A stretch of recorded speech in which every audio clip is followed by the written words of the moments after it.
உறவுகளை நெருக்கமாக வச்சுருக்கிறதுக்கு வார்த்தைகளை பலமான வார்த்தைகளாக போடணும் சார். அதுவும் வளமான வார்த்தைகளாக இருக்கணும். நல்ல வார்த்தைகள், ஒரு வைப்ரேஷன் உள்ள வார்த்தையாக சொல்லுவோமே, நடக்கும். இதை நிச்சயமாக நீங்கள் முயற்சி பண்ண முடியாது, உலகத்தில் கிடையாது சார். எப்பயுமே அந்த நம்பிக்கைக்கு உரிய ஒரு வார்த்தைகளை எடுத்து சொல்லுகிற போது தான் நாமும் உயர்கிறோம், உயர்ந்தவராக ஆகிறோம், மற்றவர்களும் உயர்கிறார். இன்னொன்றுங்க, என் பாரதி இடத்துல எனக்கு பிடிச்ச வரி என்ன தெரியுமா? எத்தனை கோடி இன்பம் வைத்தா எங்கள் இறைவா. இல்லை சார், அவன் வாழ்நாள் முழுவதும் பட்டினி சார். உப்புக்கும் பருப்புக்கும் அரிசிக்கும் அவன் பாட்டு பாடலை சார். இந்த தேச விடுதலை பெற வேண்டும் இந்த பாடினா இல்லையா? வல்லமை தாராயோ இந்த மாநிலம் பயனுற வாழ்வதற்கென்று அவனுடைய நோக்கம் பெரிதினும் பெரிதிகள்னு சொன்னவனே அவன் தானே. அந்த உயரத்தை தொட்டவன் அவன். திருவனந்தபுரம் ஜூவுக்கு பாரதியார் தன்னுடைய மனைவி செல்லம்மா அழைச்சிட்டு போகிறார். போகும்போது எல்லாரும் அங்கங்கே போய் அந்தந்த மிருகங்களை பார்க்குறாங்க. இந்த ஜூவில் இவர் மட்டும் சிங்கத்து கூண்டு முன்னாடி போய் நிற்கிறார். அங்கே ஒரு பெரிய சந்து கேப் இருக்குது, அது உள்ளே உடலான்னு கையை உடலான்னு போகிறாரு. செக்யூரிட்டி ஓடி வரோம். ஐயா, நீர் மகாகவி என்பது எனக்கு தெரியும், சிங்கத்துக்கு தெரியாது, கையை விடாதீர், கடிச்சிட போத். நீர் சும்மா இருமையா, யாம் பாட்டுக்கு ராஜா அவர் காட்டுக்கு ராஜா, கொஞ்சம் கை கொடுப்போம்னாரு. உன் தலையெழுத்துப்படி ஆகட்டும்னு அவன் போயிட்டான். பக்கத்திலேயே செல்லம்மா கண்ணை மூடின்னு தியானம் பண்ணுறாங்களாம், சுவாமியை கும்பிட்றாங்களாம். பகவானே பகவானே, சிங்கத்துக்காவது நல்ல புத்தி கொடு. ஏன்னா இவரை மாற்ற முடியாது,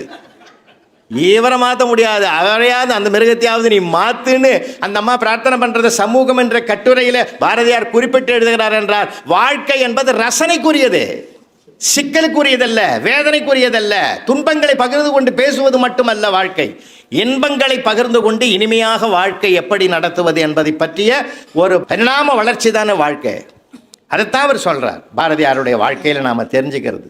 இன்னைக்கு நம்ம இருக்கிற ஜென்ரேஷனுக்கு நாம் இதெல்லாம் சொல்லி கொடுக்கணும் சார். தயவு செஞ்சு பேரன் பேத்திகளுக்கு சொல்லிக் கொடுங்க. தாத்தாவை வணங்கணும், பாட்டியை வணங்கணும், அம்மா அப்பா சொல்கிறத கேட்கணும். இதெல்லாம் நம்ம சொல்லிக் கொடுக்கணும் சார் பிள்ளைகளுக்கு. மறக்காமல் நம்ம பிள்ளைகளுக்கு சொல்லி கொடுத்தா ஒரு முறை சொன்ன கேட்க மாட்டான், திரும்ப திரும்ப சொல்லுங்கன்ற. நான் ஒரு அம்மா தான் சார் முக்கியமான பாத்திரம் வீட்டில், உறவுகள்லையே. அடுத்தது அப்பா சார். தாய் சிறந்த கோவில் இல்லை, தந்தை சொல் மிக்க மந்திரம் இல்லைன்னு. எனக்கு ரோல் மாடல் யாரா சார் இருக்கணும்? எங்கள் அம்மா இருக்கணும், இல்லைன்னா எங்கள் அப்பா இருக்கணும், என்னுடைய ஆசிரியர் இருக்கணும்.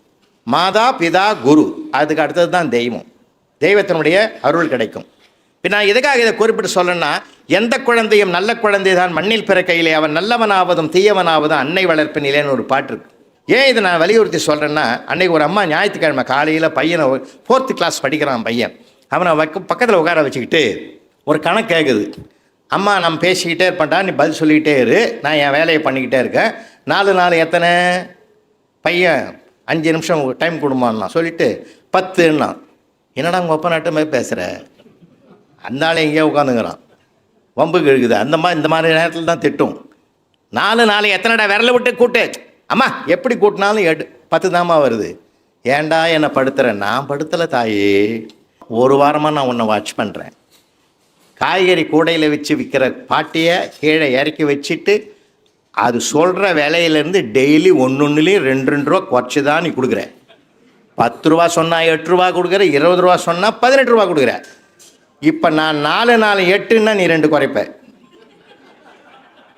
ஆன்சர் தப்பாயிடும். இப்போ 4 10 நான் சொன்னேன், வழக்கமாக நீ 2 குறைப்ப.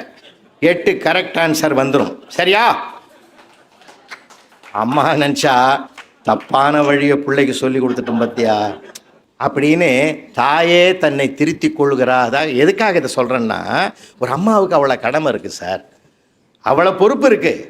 நம்ம நல்ல குழந்தைய வரணும், வலிமை சார். இன்றைக்கி அந்த இளைஞர்களுடைய பாதை மாறுவதற்கு யார் சார்? நம்ம போடுற பாதை சரியாக இருக்கணும். நாம் போடுற பாதை சரியாக இருந்தால் தான். கவியரசு கண்ணதாசன் சொன்னார், தண்டவாளங்கள் சரியாக இருந்தால் வண்டிக்கு ஆபத்தில்லைன்னார். அந்த தண்டவாளங்கள் அம்மாவும் அப்பாவும் தானே சார்.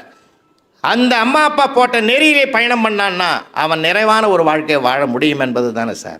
எங்கள் பெரியப்பாவுக்கெல்லாம் 16 பசங்க சார்.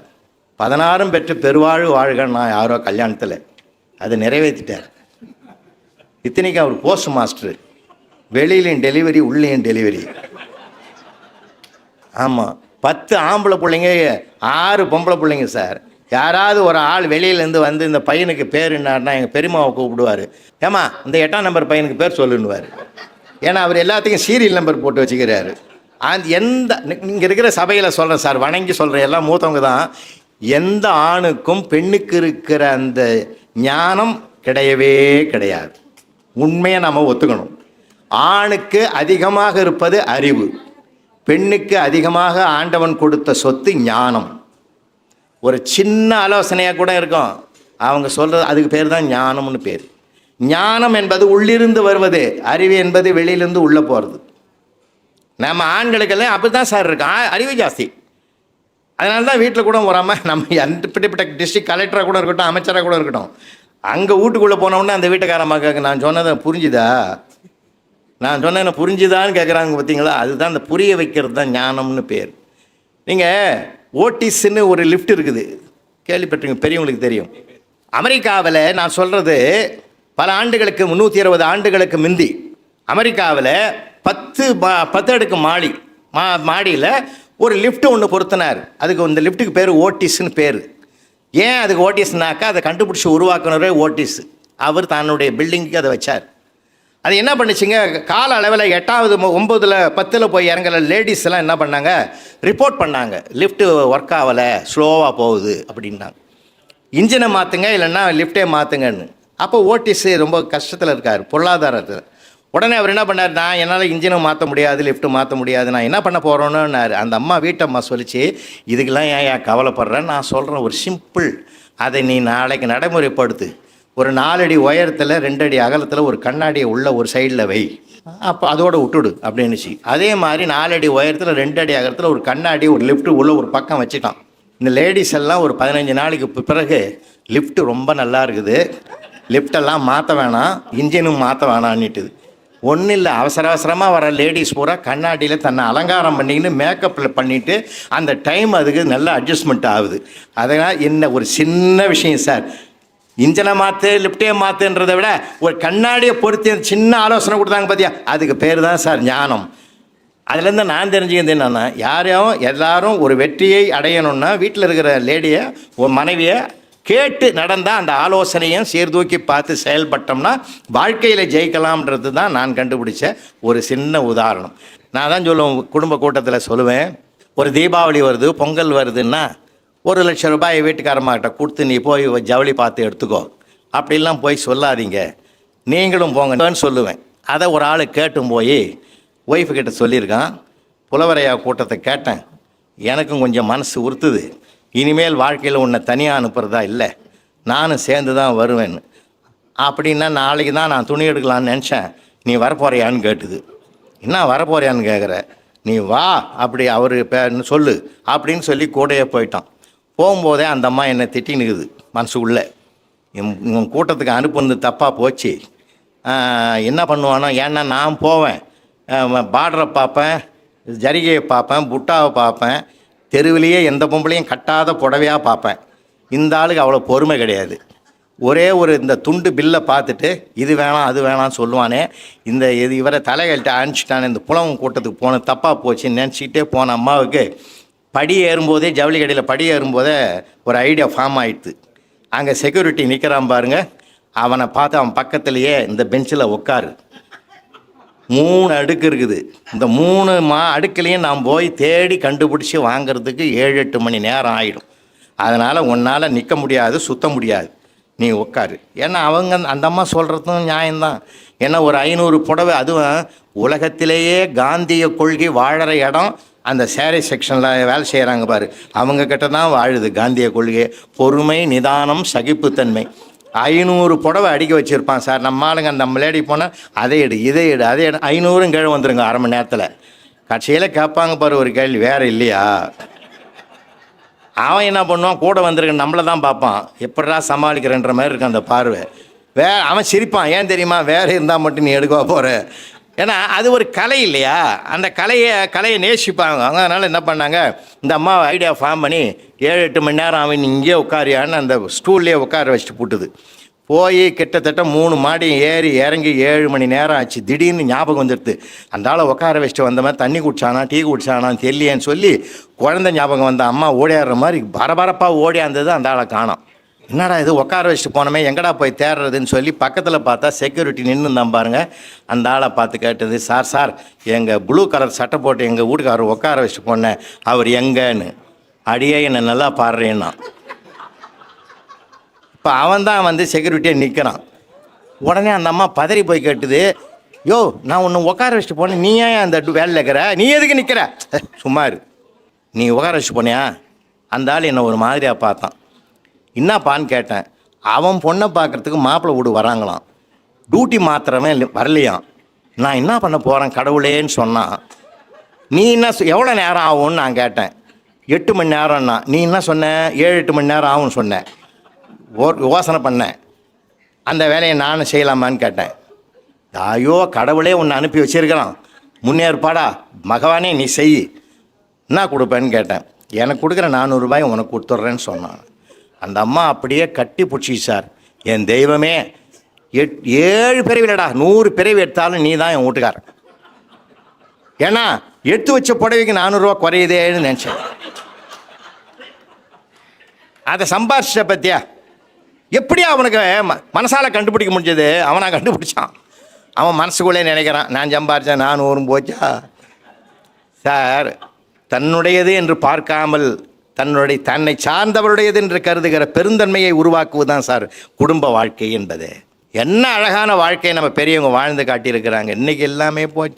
கல்யாண மண்டபத்தில் கூட ஆளை காணாம் சார். உறவுகள் காணாமல் போன இடம் அங்கே தான் சார். இல்லை, உறவுகள் காணாமல் போனால் அங்கே தான் சார். எல்லாமே ஒவ்வொருத்தன் ஒவ்வொரு கான்ட்ராக்ட் எடுத்துக்கிறான் சார். அவன் தான் நிற்கிறான்.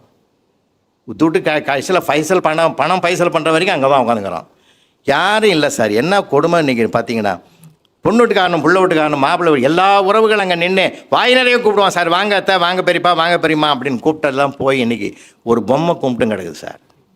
ஏல பொம்மை கும்பிட்டுங்க. அது யாருன்னு வரவனை கும்பிடுதா, போகிறவனை கும்பிடுதா, எவனை கும்பிடுதுன்னே யாருக்குன்னு தெரியல. ராத்திரி 11:30 மணிக்கு நான் கல்யாணம் மாப்பிள்ளையை பார்த்துட்டு கீழே இறங்குறேன். அது பொம்மை கீழே ஒருத்தன் உட்காந்துங்கன்னு நானும் 1 மணி நேரமாக உங்கள்கிட்ட ஃபோன் நம்பர் கேட்குறேன், கொடுக்க மாட்டேன்றேன்றான். அவன் நிலைமை என்னான்னு கொஞ்சம் யோசனை பண்ணி பாருங்கள். இன்றைக்கி இருக்கிற நிலைமைகள் அப்படி இருக்குது சார். நம்ம எங்கே எல்லா இடங்களையும் பார்க்குறோம். சேலத்தில் பார்க்குறோம். சேலமா அது பாலமான்னு தெரியாத அளவுக்கு எனக்கு பாலத்தை போட்டு வச்சுக்கிறோம். சென்னையில் எங்கே சுற்றினாலும் மேம்பாலம் தான். மேம்பாலம் கட்டுவதற்கு கூட 1000 கைகள் தேவை. உறவு பாலத்தை கட்டுவதற்கு 2 கைகள் இருந்தால் போதும்யா. 2 கைகள் அரவணைத்தால் போதும், உறவு பாலம் தானாகவே உருவாக்கிவிடும்.